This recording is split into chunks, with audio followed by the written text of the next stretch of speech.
Bom, vamos lá então, pessoal. Sexta-feira começando, vamos aqui iniciar o nosso estudo de hoje. Nós estamos no livro Fonte Viva. O texto de hoje é o de número 137. Atendamos ao bem. É a mensagem de hoje que nós vamos utilizar como base para as nossas reflexões.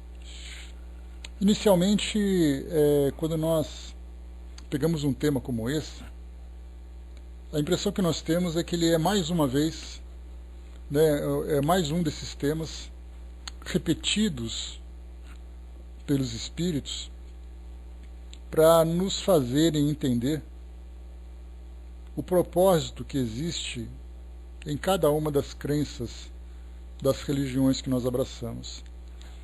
E por serem repetidos, muitas vezes nós tiramos dele o devido crédito ou o devido valor. Porque é algo que a gente lê o tempo todo, é algo que a gente costuma ouvir o tempo todo. Bom dia, pessoa que chegou. E, portanto, a gente já se acostumou a sempre estar em contato com ela.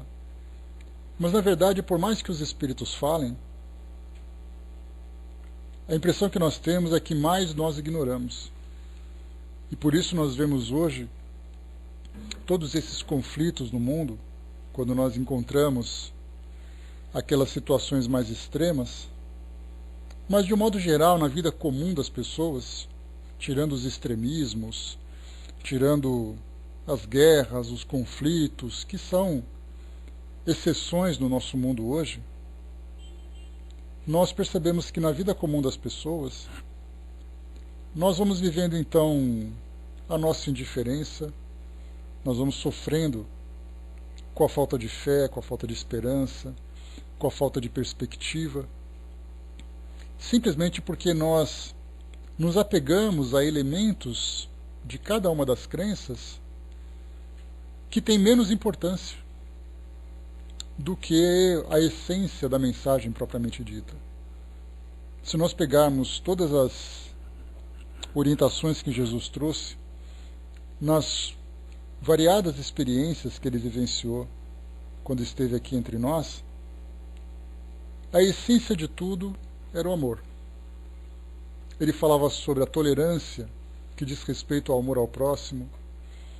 Ele falava sobre o serviço, que diz respeito ao amor ao próximo, sobre a temperança, sobre o equilíbrio, que fala sobre o amor a nós mesmos e o amor ao próximo, e tudo isso fazendo com que nós nos elevemos cada vez mais em direção a Deus.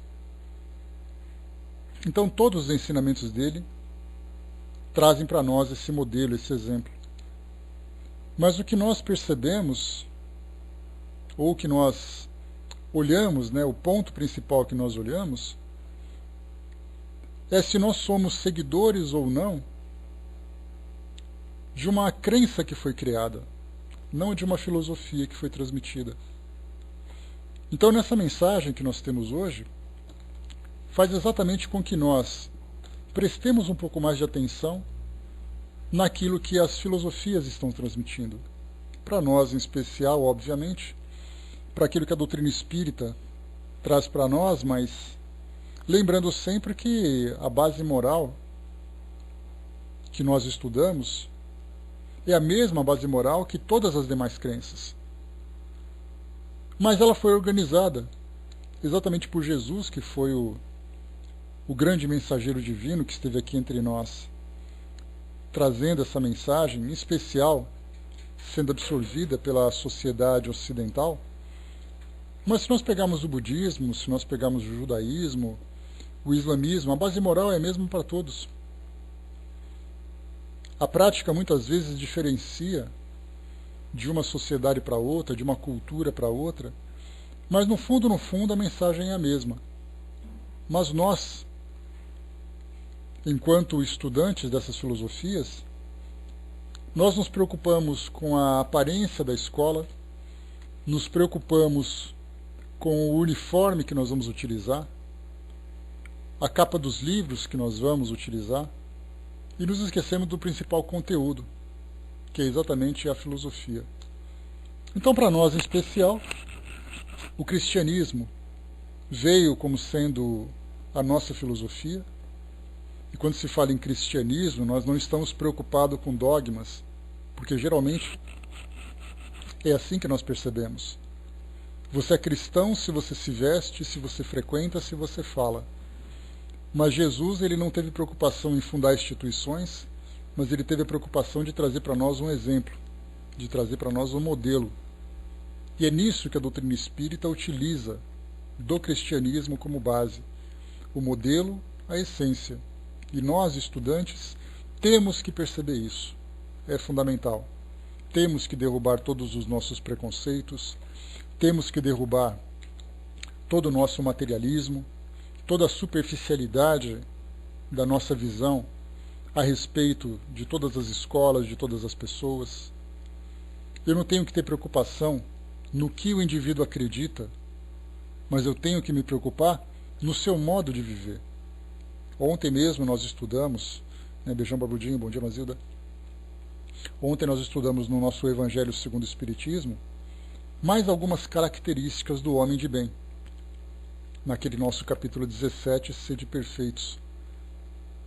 Então nós vimos ali que o que mais vale, cheguei até a comentar com vocês uma passagem que é bastante clássica nos ensinamentos de Jesus, quando ele falava sobre a árvore e o fruto. Conhece-se a árvore pelo fruto. E conhece-se também o fruto pela sua árvore.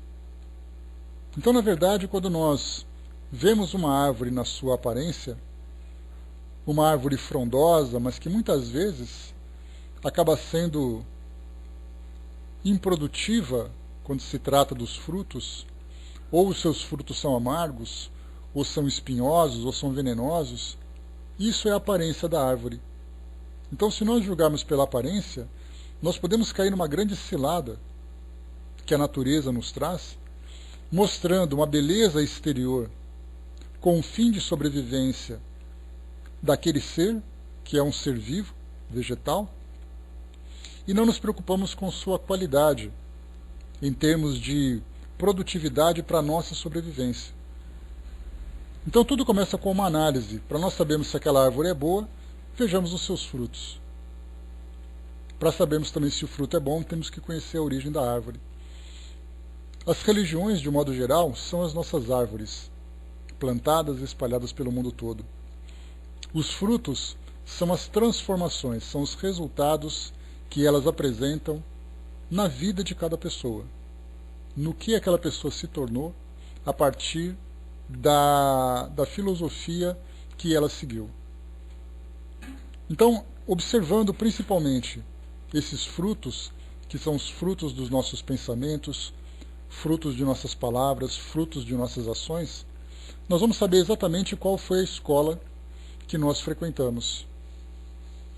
A escola íntima, principalmente, porque eu posso frequentar exteriormente uma instituição, mas eu, por mim mesmo, penso de um modo diferente ou faço uma interpretação diferente.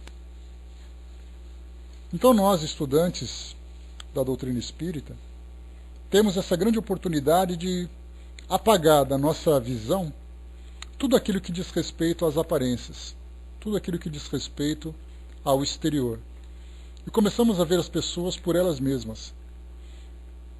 Mas é fundamental também que nós minimizemos o efeito dos nossos próprios julgamentos. Porque às vezes nós vemos uma pessoa de bem e fazemos uma comparação, porque aquela religião, porque aquela é outra pessoa, porque aquilo fez, aquilo aconteceu. Então temos que primeiro observar as pessoas por aquilo que elas são e esperarmos pacientemente, dentro daquilo que é possível, que as filosofias se ajustem a essa essência fundamental que o mundo espiritual procura insistentemente transmitir para todos nós, que é exatamente essa prática desse amor universal. Não o amor banalizado, como nós interpretamos, o amor que diz respeito às paixões, ao apego, mas o amor essencial, fundamental, daquele que move realmente todo o universo, em direção a Deus. Então aqui nessa mensagem, que temos um título chamado Atendamos ao Bem, só pelo título já dá para a gente entender exatamente qual é o propósito de cada filosofia. Fazer com que nós, de fato, atendamos ao bem. Utilizemos o bem como sendo a nossa referência.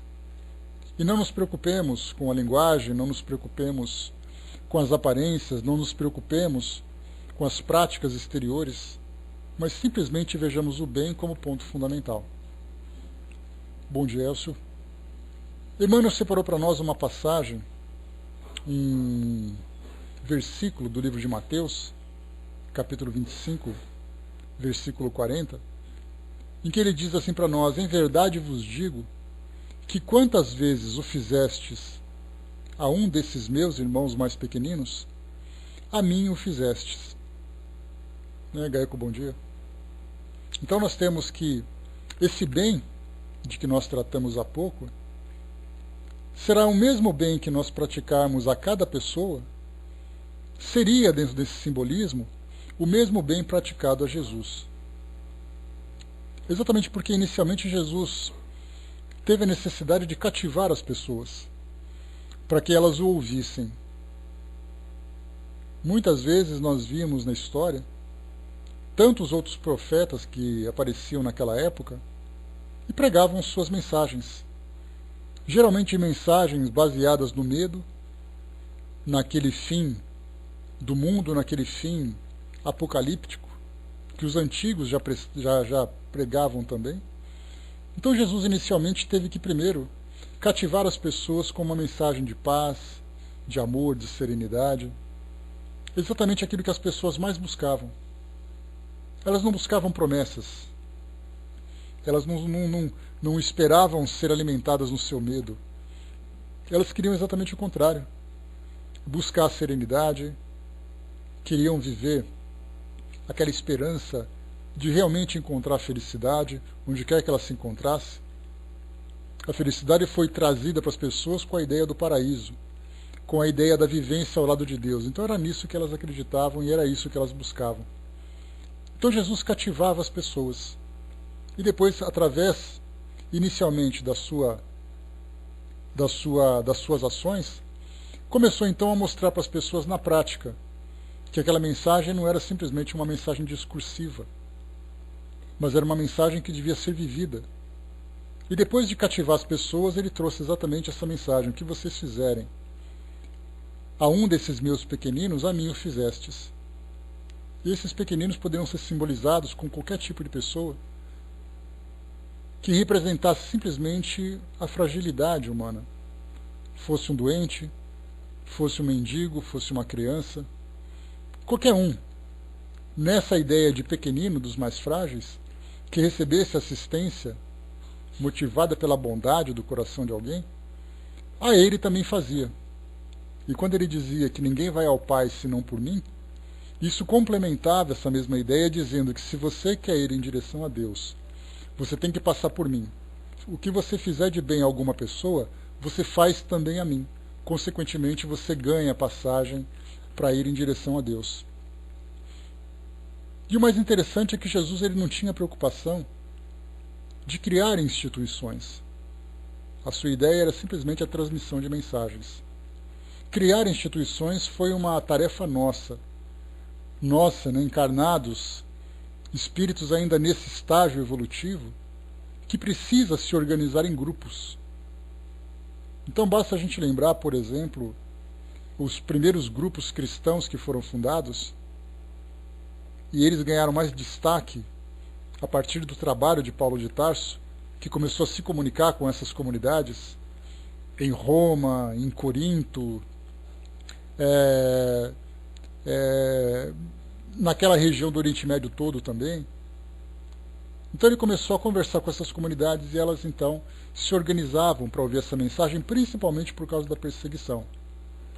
Acabaram então juntando os indivíduos para fundarem essas instituições para que essa mensagem fosse transmitida de um modo mais organizado. E nós, inevitavelmente, começamos então a criar os nossos próprios rótulos, para aqueles que recebem mais ou menos atenção, para aqueles que seguem mais ou seguem menos, para aqueles que se assemelham de alguma forma. E aí começamos então nessa organização a nos esquecermos exatamente da grande mensagem, que deveríamos seguir, que deveríamos observar. O Léo colocou: instituições separa pessoas, né? Meu Deus é melhor do que seu Deus, e por isso um mata o outro, Israel, etc. Né? O detalhe, Léo, quando a gente estuda sobre a própria evolução da sociedade humana, nós lembramos que é um processo inevitável para nós agora criarmos essas organizações, principalmente por causa das dificuldades que nós temos de disseminar uma certa ideia por todas as pessoas, já que nós temos muitas ideias que estão sendo soltas, sendo espalhadas pelo mundo. Então a gente vai se juntando, formando os nossos grupos, onde ali nós podemos compartilhar de um modo mais reservado as nossas ideias. Conforme os grupos vão se desenvolvendo e se tornando cada vez mais fortes, eles vão então se institucionalizando. E aí então, inevitavelmente, nós também começamos a criar as nossas divergências. Porque aí um grupo começa a se colocar de fato como dono de uma verdade que nem mesmo ele sabe se essa verdade é absoluta como ele pensa. Embora para ele seja uma verdade definitiva. Tanto é assim que ele diz, né? Eu acredito nisso, esse é o meu Deus, essa é a minha mensagem. É o mal necessário, sem dúvida.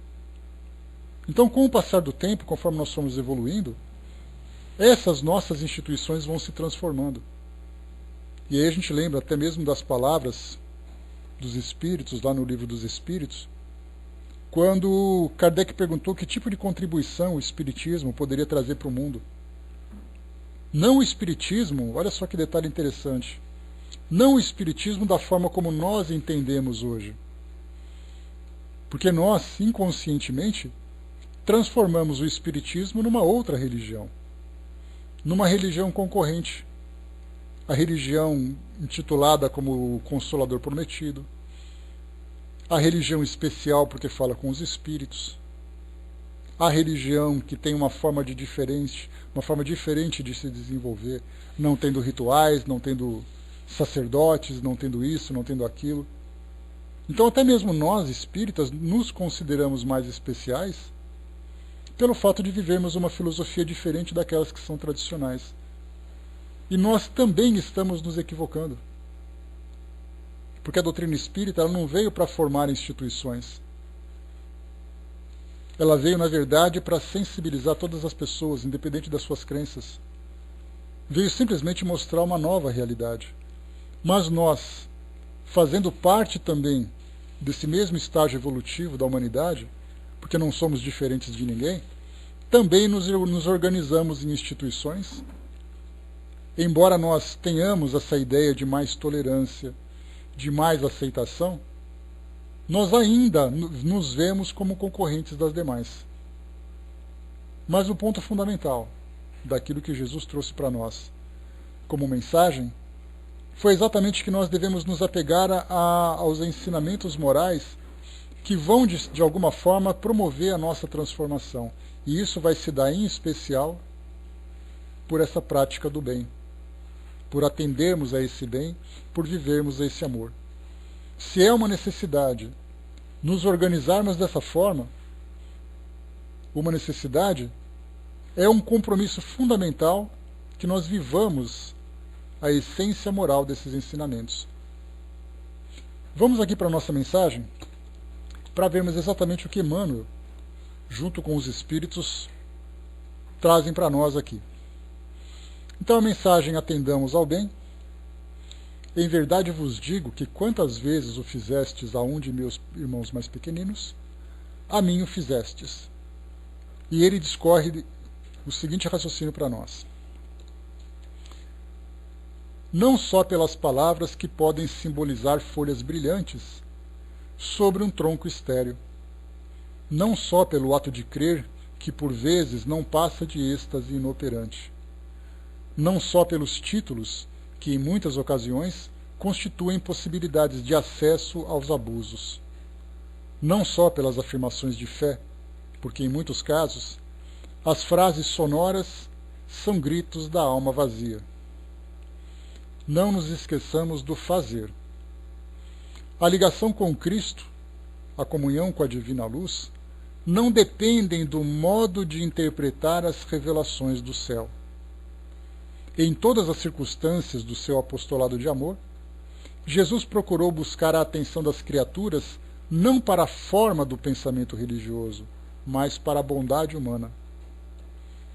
A Boa Nova não prometia a paz da vida superior aos que calejassem os joelhos nas penitências incompreensíveis, aos que especulassem sobre a natureza de Deus, que discutissem as coisas do céu por antecipação, ou que simplesmente pregassem as verdades eternas, mas exaltou a posição sublime de todos os que disseminassem o amor, em nome do Todo-Poderoso. Jesus não se comprometeu com os que combatessem em seu nome, com os que humilhassem os outros a pretexto de glorificá-lo, ou com os que oferecessem culto espetacular em tempos de ouro e pedra, mas sim afirmou que o menor gesto de bondade, dispensado em seu nome, será sempre considerado no alto como oferenda de amor endereçada a ele próprio. Então, mensagem pequena, mas bastante objetiva, mostrando exatamente isso, que o nosso modo de viver é o que vai determinar a nossa bondade, inclusive, como nós vimos lá no texto do Evangelho segundo o Espiritismo, falando sobre o homem de bem, o modo como nós fazemos o bem também faz a diferença. Porque quando ele diz assim, fazer o bem em meu nome, significa inclusive que eu tenho que fazer isso com discrição. Porque se eu disser que eu fiz essa bondade em nome de Jesus, significa que eu estou agredindo aquele que não acredita em Jesus e que fez a bondade da mesma forma. Então a nossa bondade não deve ter bandeira, ela não deve ter cara, ela não deve ter nome, ela simplesmente deve ser aquilo que ela é. E agir silenciosamente, mas operante e ser objetiva. Então até nisso existe um aprendizado fundamental para todos nós. Aqui quando nós falamos sobre Boa Nova,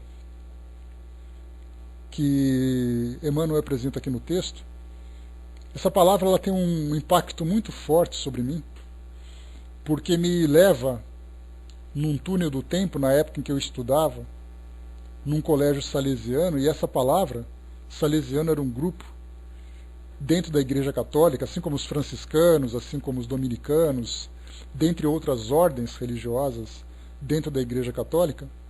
E ali, por ser um colégio salesiano, nós estávamos em contato o tempo todo com aulas de religião, com missas que aconteciam todos os dias, com as nossas preces, né, que na época nada mais era do que as orações que nós fazíamos e tudo mais. E aí essa palavra evangelho me lembra um versículo de uma música que nós cantávamos, que dizia que o evangelho é a boa nova que Jesus veio ao mundo anunciar. De que modo que nós devemos entender então essa boa nova? Mais uma vez, fazendo uma interpretação superficial do seu significado, nós vamos entender que a Boa Nova é o Evangelho, que o Evangelho é um livro sagrado e que esse livro sagrado é o livro verdadeiro. Voltamos a nos apegar mais uma vez à superficialidade da ideia. Nos apegar ao tamanho do livro, à cor da sua capa, à quantidade de folhas, e nos esquecemos do seu ensinamento. E essa mesma mensagem que veio no Evangelho, através dessa Boa Nova, foi a mesma mensagem disseminada em todos os pontos do planeta por outros missionários que também vieram viver entre nós. Escreveram seus livros, escreveram suas mensagens, trabalharam para disseminar o seu pensamento. Quando nós estudamos o livro Depois da Morte de Leon Denis, logo no primeiro capítulo, que falava um pouquinho sobre a evolução do pensamento religioso na humanidade, Leon Denis tinha separado, nesse capítulo, alguns trechos de mensagens transmitidas em livros sagrados de algumas dessas religiões, ou das religiões mais tradicionais hoje.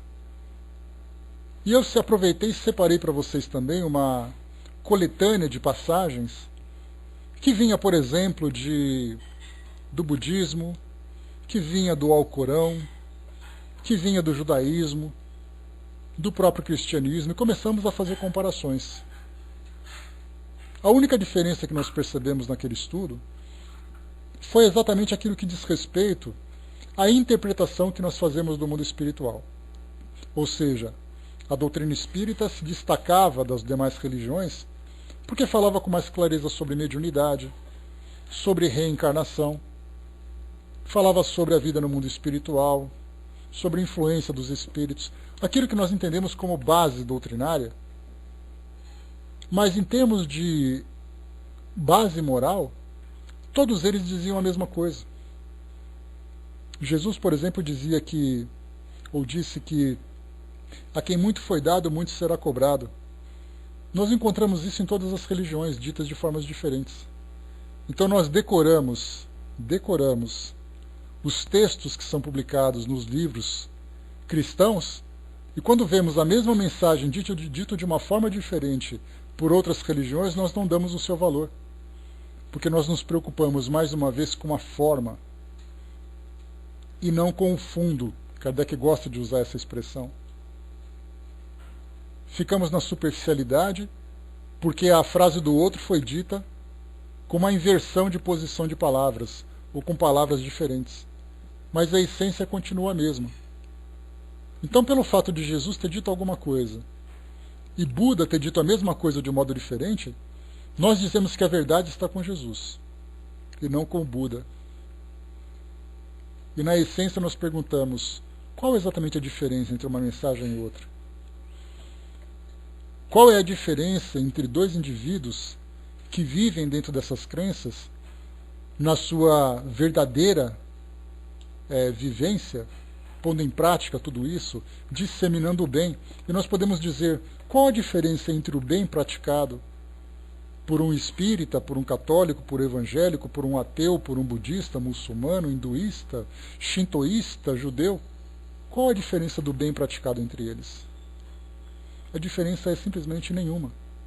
Porque o bem é simplesmente o bem por si só. O bem é a própria instituição. O amor é a própria instituição. Mas se nós não vivermos isso, não tivermos isso como foco no nosso modo de viver, nós vamos viver a superficialidade da forma, acreditando, por exemplo, que nós somos mais especiais do que os outros, e aí poderíamos nos perguntar, mas não somos especiais em quê? Porque nós somos os escolhidos. Escolhidos por quem? Porque ele me escolheu, mas qual foi o critério de escolha dele? A sua crença? A sua aparência? Não.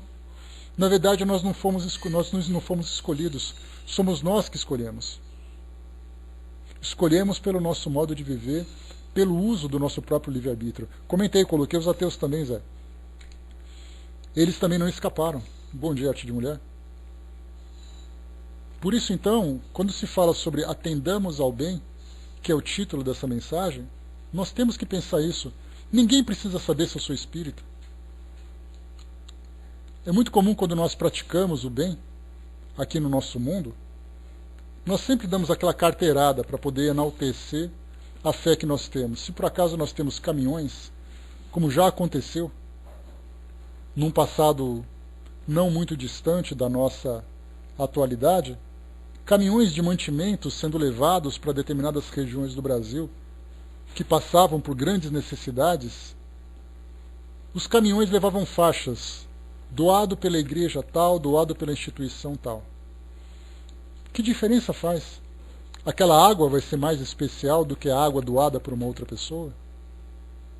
Então nós ainda fazemos propaganda das nossas instituições e nos esquecemos de fazer a propaganda do principal ensinamento. Então nós, que somos estudantes da doutrina espírita, temos que incorporar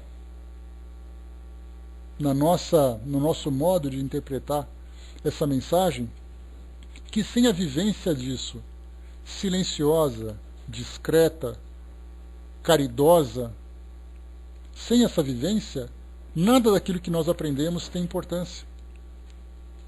Porque do contrário nós estaremos desenvolvendo o nosso intelecto e não estaremos desenvolvendo os nossos sentimentos, as nossas emoções e os nossos valores.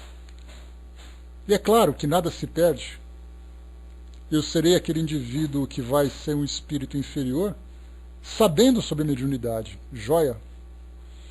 Eu vou ser aquele espírito solto pelo mundo, abandonado por si próprio, sabendo que existe reencarnação,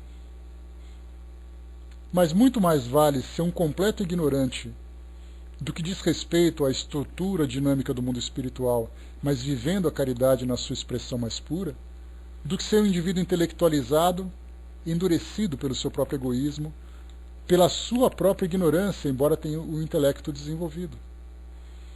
Então, ao praticarmos a doutrina espírita, participarmos dos estudos, participarmos das tarefas, frequentarmos as instituições, estudarmos as suas obras, ouvirmos as suas palestras, as suas exposições, se nós não tivermos em mente que tudo aquilo que vem sendo transmitido para nós tem como objetivo principal fortalecer essa vivência, essa prática, nós estamos simplesmente perdendo o nosso tempo. Entre aspas, né? Porque o fato de estarmos frequentando uma instituição como essa, por mais vazia que seja o nosso reservatório de valores, nós estamos pelo menos ocupados. Não estamos fazendo mal, já é alguma coisa. Quando nós falamos nos nossos estudos que Jesus disse que ou nós fazemos o bem ou nós fazemos o mal, não dá para ser mais ou menos, isso mostra o caminho que nós estamos percorrendo e o objetivo que nós vamos atingir. Se eu vivo a essência do bem, eu estou construindo um caminho que vai me levar para esse progresso espiritual. Aliás, o próprio caminho é o progresso espiritual. A gente lembra daquela mensagem atribuída, se eu não me engano, a Gandhi, que diz que mudam as palavras, mas a essência continua a mesma. Ele diz que não existe caminho para a felicidade. A felicidade é o próprio caminho. Então não existe caminho para o bem. O bem é o próprio caminho. Para onde ele vai nos levar, muitas vezes nós fazemos interpretações diversas. Eu acho que ele vai me levar para Shangri-La, eu acho que ele vai me levar para o sétimo céu, vai me levar para nosso lar, vai me levar para o paraíso, não importa para onde ele vai me levar. O importante é que nós tenhamos a fé, a certeza de que essa atitude que eu estou tendo e esse caminho que eu estou construindo vai me levar em direção à felicidade. Isso já é o suficiente. O modo como ela será vivida, isso não tem nenhuma importância. E não é uma questão de sorte ou azar. Nós não estamos vivendo assim para ver no que dá. Nós estamos vivendo, ou devemos viver, essa certeza, essa convicção de que esse modo de viver será para nós essencial para o nosso próprio crescimento. Com quem nós vamos nos relacionar no futuro, para onde nós iremos, como nós iremos, isso não faz a menor diferença. Embora nós tenhamos sempre curiosidade de saber isso, é muito difícil nós darmos um salto no escuro. Dizer assim, olha, dê um salto e tenha fé que você vai conseguir. A gente fala assim, peraí, mas não dá para você me mostrar o que tem lá embaixo? Quanto tempo vai demorar? Então a gente começa, claro, o nosso intelecto ele não se satisfaz simplesmente com uma motivação de fé. Nós temos que ter essas informações. E muito bem, é louvável que tenha, porque nós estamos numa fase de desenvolvimento intelectual em que essas informações são importantes. Mas tenhamos essa certeza, vivamos isso na prática, com a convicção de que isso vai nos proporcionar uma mudança importante nas nossas vidas e também fazer com que aquele papel que nós viemos cumprir aqui no nosso mundo, que é trazer uma contribuição para que o mundo seja melhor, esse papel vai ser bem cumprido. Então é muito interessante também, aproveitando essa mesma linha de raciocínio, que nós espíritas nos orgulhamos de sermos os trabalhadores da última hora. Olha só o peso dessas ideias, ou o peso dessa ideia, que nós estamos colocando sobre os nossos ombros, sem termos condições de suportar. Porque para sermos os trabalhadores da última hora, para sermos de fato trabalhadores da última hora, nós temos que ser mensageiros do bem na sua mais pura expressão. Se nós não conseguimos viver o bem, porque esses trabalhadores da última hora são trabalhadores que tiveram como missão dar continuidade nessa mensagem, disseminar essa mensagem, para fazer com que o mundo se transforme, com que as pessoas se transformem. E nós lembramos que não existe elemento mais efetivo para transformar uma pessoa e para transformar o mundo do que o próprio exemplo. Aliás, nós temos várias ideias que são publicadas pelo mundo afora. Uma delas é aquela que diz que as palavras esclarecem, os exemplos arrastam, ou os exemplos convencem. Então, ao atribuirmos a nós mesmos essa ideia de trabalhadores da última hora, nós temos que inicialmente nos perguntarmos se somos de fato trabalhadores, se temos condições de realizar esse trabalho. E os trabalhadores da última hora não são os espíritas. Os trabalhadores da última hora são todos aqueles que difundem esse bem, são todos aqueles que praticam esse bem. Então não existe partidarismo, porque da mesma forma que nós nos consideramos trabalhadores da última hora, nós temos aqueles que se consideram os eleitos. Temos aqueles outros que se consideram os que vão alcançar a salvação. E na verdade nós estamos brigando através de um discurso, como acontece hoje nessa nossa política, onde todos sobem na tribuna e começam então a discursar suas ideias, sem viver isso na prática. Então a melhor forma de nós nos colocarmos como trabalhadores, inicialmente a pergunta é, para quem nós estamos querendo mostrar que somos trabalhadores? Aquela expressão que nós colocamos assim, Deus está vendo. Sim, Ele está vendo.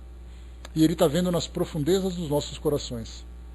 Tudo aquilo que nós fazemos, tudo aquilo que nós sentimos, quais são as nossas intenções. E, portanto, eu não tenho necessidade nenhuma de fazer uma propaganda de mim mesmo. Até porque seria uma propaganda enganosa, que só pelo fato de eu fazer a propaganda já mostra que meu orgulho está querendo falar mais alto. Então fazer o bem pelo bem é algo tão simples para nós, mas que nós acabamos tornando complexo. Nós acabamos complicando porque acreditamos que esse bem precisa de nome, precisa de cor, precisa de cheiro, precisa de rótulo. E na verdade não, o bem é uma coisa tão simples de se fazer. E se nós não tivermos a vivência prática desse bem nas situações mais simples do nosso dia a dia, tudo aquilo que nós estamos aprendendo nada mais é do que aquisição de conhecimento. Vaidade motivada... A gente lembra, Elcio, quando nós falamos sobre esses elementos, né, que nos trazem tantos problemas, como o orgulho, a vaidade, o egoísmo, né, que são os três que nós mais falamos, que são os responsáveis, inclusive, por tantos outros, eles acabam fazendo parte do nosso próprio instinto. É o nosso instinto que nos leva a esse tipo de comportamento. O ego, ele existe dentro de nós por uma questão de sobrevivência. No passado era uma questão fundamental de sobrevivência. Hoje nós queremos nos destacar sem a necessidade de sobrevivermos, mas pela necessidade de sentirmos prazer, de termos alguma importância, de nos sentirmos importantes. Então isso ainda faz parte dessa nossa condição infantil em termos de evolução espiritual. Mas ao lermos mensagens como essas, essa que nós lemos hoje e outras que nós estamos lendo, ela tem o objetivo de trazer para nós um despertamento. Vamos acordar para vermos exatamente o que nós estamos fazendo aqui no nosso mundo. Por que nós estamos aqui? Aí intelectualmente nós sabemos, pegamos o livro dos Espíritos, a reencarnação é necessária para a evolução do espírito, Tá, muito bem. Só que uma reencarnação, que se não foi bem aproveitada, ela vai simplesmente gerar uma nova encarnação. Lembra da ideia? Tudo que é mal feito tem que ser feito 2 vezes, e a segunda vez é sempre pior do que a primeira? Porque a segunda vez traz o acúmulo de responsabilidade que não foi feita no passado, como também as próprias responsabilidades da nova encarnação. Então essa ideia do título que traz para nós simplesmente atendamos ao bem, nisso se resume todas as crenças, todas as filosofias. O resto não passa de rótulos, não passa de culturas, não passa de pontos de vista, não passa de práticas exteriores. Atendamos ao bem. O bem no pensar, o bem no falar e o bem no agir. O silêncio, a discrição, porque como nos lembra, para a gente fechar o nosso estudo de hoje, Madre Teresa de Calcutá, nós vamos prestar contas para Deus e não para as pessoas. O que as pessoas pensam é o ponto de vista delas. A crítica que eu recebo é aquela pessoa que está criticando. O meu compromisso é com Deus. Então eu faço o bem que eu faço, eu vivo aquilo que eu vivo, porque o meu compromisso é com Deus, que vive silenciosamente dentro de mim, partilhando de tudo aquilo que eu faço, de tudo aquilo que eu sou. Simplesmente atendamos ao bem. Essa é a nossa mensagem de hoje, então, pessoal.